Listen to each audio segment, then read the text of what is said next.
So let's talk about Rudyard Kipling and the poem The White Man's Burden, which starts on page 1880 and goes to 1882. So, Kipling, probably more than any other author, shaped the way that the British saw India and understood India.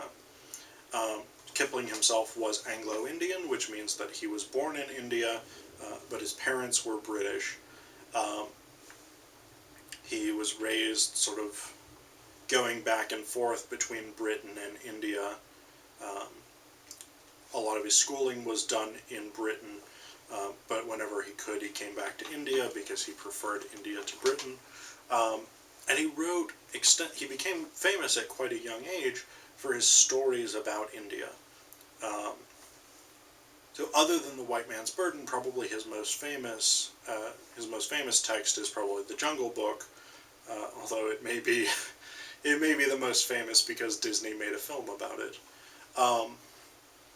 But Kipling's stories about the Anglo-Indians and about Indian nobility, Indian working classes, and so on and so on, really shaped the way that the British understood India and understood themselves as the colonizers of India. Kipling is complex in the way that he presents Indians in his stories, because one of the problems with a lot of Victorian writers who write about the colonies, so people like H. Rider Haggard, who wrote King Solomon's Mines, for instance, one of the problems with a lot of Victorians who write stories about the colonies is they have a tendency to present colonized subjects very racistly, is the simple way to say it. They're presented as these sort of ignorant savages, they're presented as sort of unappreciative, a threat to Western civilization, whatever it is, or a threat to civilizing efforts and things like this. And Kipling sometimes falls into this trap, but he's much more balanced, and he's much more fair in his depiction of colonized peoples, of Indians, both of the Indian ruling class and of the Indian working class, than a lot of other colonial writers are. The White Man's Burden is something of an exception to this. The White Man's Burden is a major problem for anyone who wants to see Kipling in a positive light today. Because we live in a post-colonial era, so we live in an era in which people have sort of identified a lot of negative characteristics of colonialism, and it's no longer, like, imperialism is no longer thought to be a good thing. It is in fact thought to be, and I think this as well, imperialism is in fact thought to be sort of terribly oppressive of colonial peoples, and a more or less systematic attempt to erase colonized cultures. Kipling's poem says almost the exact opposite. So Kipling spends a lot of time in this poem chronicling or suggesting all of the things that colonizers do on behalf of the colonized. So he's talking about stopping these sort of local conflicts between different princes. So, I mean, India had been sort of divided up into a number of different principalities, ruled over by various local rulers, Rajas, or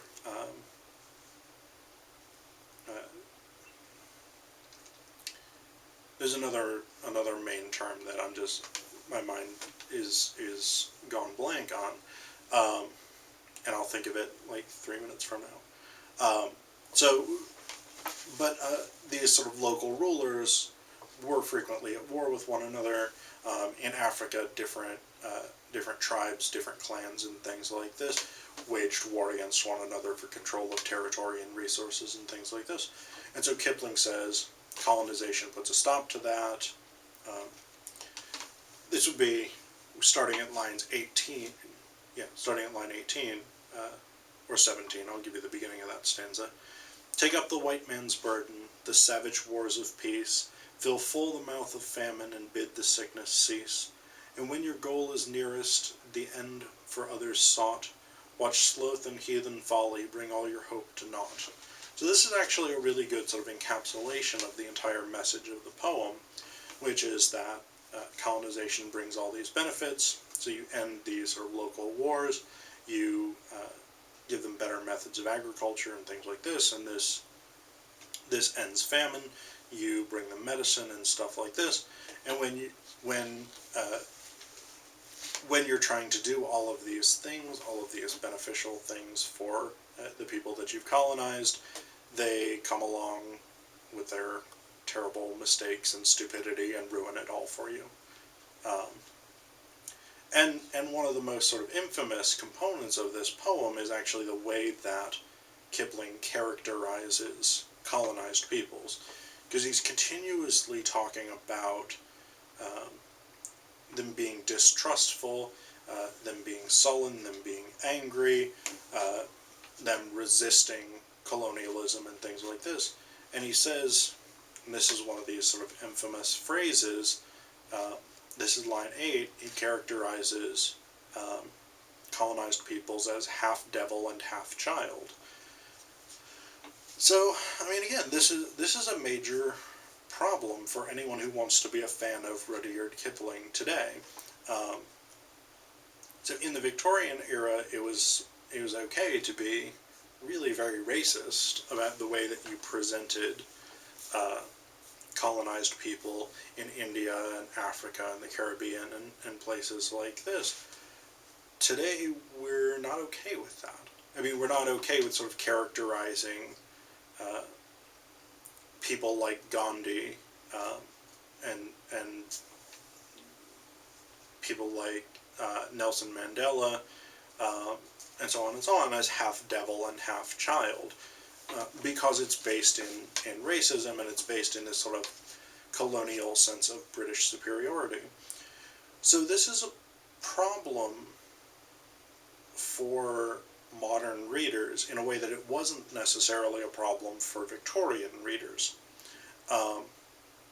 And of course, what Kipling's poem sort of ignores is all of the damage that colonization actually did to the cultures that had been colonized. So, I mean, India, for instance, when the British first arrived, India had a great infrastructure. They had a certain degree of manufacturing. They had political stability. India was probably a better developed civilization when the British first arrived than Britain was.